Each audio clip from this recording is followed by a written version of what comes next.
अस्सलाम वालेकुम। उम्मीद करता हूँ कि आप सब खैरियत से होंगे।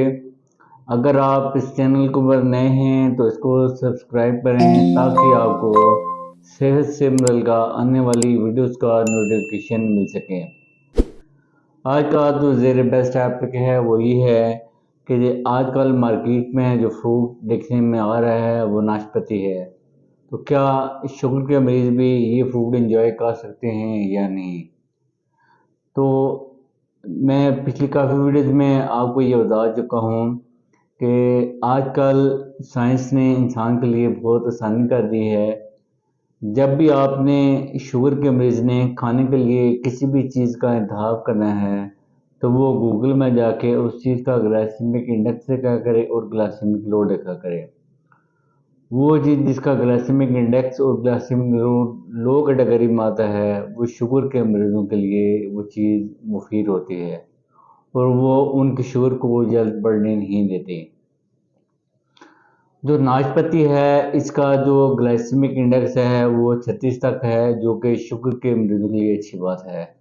जब भी किसी चीज़ का ग्लाइसेमिक इंडेक्स 55 से कम होगा तो वो शुगर के मरीज़ों के लिए मौजूद चीज़ समझी जाती है, क्योंकि इसके खाने के बाद आपकी जो शुगर है उसकी यकदम पीक नहीं आती।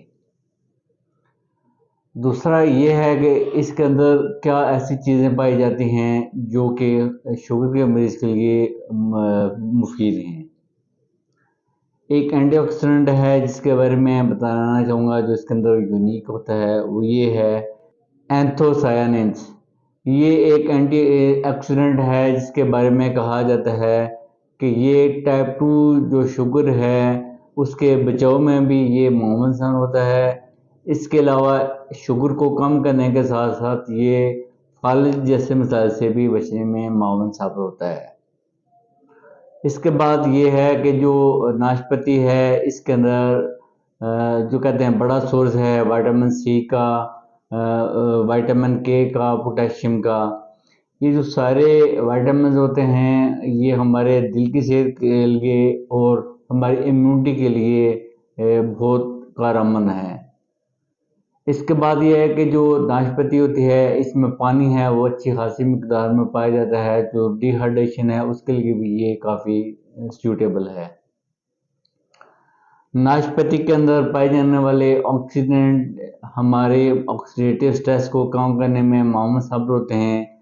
यहाँ पे जो शुगर के मरीज़ों के लिए इंतहाई अच्छी बात है, एक जो नाशपाती है मीडियम साइज़ की उसके अंदर 6 ग्राम तक फाइबर पाए जाते हैं, और वो चीज़ जिसके अंदर फाइबर ज़्यादा मिकदार में पाए जाते हों वो चीज़ है वो शुगर की मिकदार को जल्द बढ़ने नहीं देती। तो लिहाजा ये शुगर के मरीज़ों के लिए इंतहाई अच्छी बात है कि इसके अंदर बराबर मिकदार में फाइबर मौजूद होते हैं। अब ये है कि जब भी एक शुगर के मरीज़ ने नाशपाती का इस्तेमाल करना है तो कितनी मिकदार में इस्तेमाल करना है। गाइडलाइंस के मुताबिक शुगर का मरीज़ खाना खाने से 1.5 से 2 घंटे का वक्फा दे के पहले या बाद में मीडियम साइज़ की नाशपाती है वो एक दफ़ा इस्तेमाल कर सकता है, और कोशिश ये करनी है कि आपने उसका जूस नहीं इस्तेमाल करना, एज अ होल करनी है, क्योंकि जब आप इसको जूस बनाएंगे तो जो इसके फाइबर हैं वो आपके ज़ाया हो जाएंगे। और अगर बुक्स ये कहती हैं कि अगर बड़े साइज़ की नाशपाती है तो आप मीडियम हाफ ले लें। इसके बाद डाइटिशियन के मुताबिक एक और टिप्स है, अगर आप नाशपाती को प्रोटीन या फिर फैट के सोर्स के साथ मिला के खाएंगे तो इसके साथ जो आपकी शुगर है वो मुतासर नहीं होगी। जैसे कि अगर आप नाशपाती को नट्स के साथ, जैसे बादाम है, पिस्ता है, काजू है, या फिर जो चीज़ है उसके साथ मिला के खाएंगे तो वो भी आपकी शुगर को मुतासर नहीं करेगा।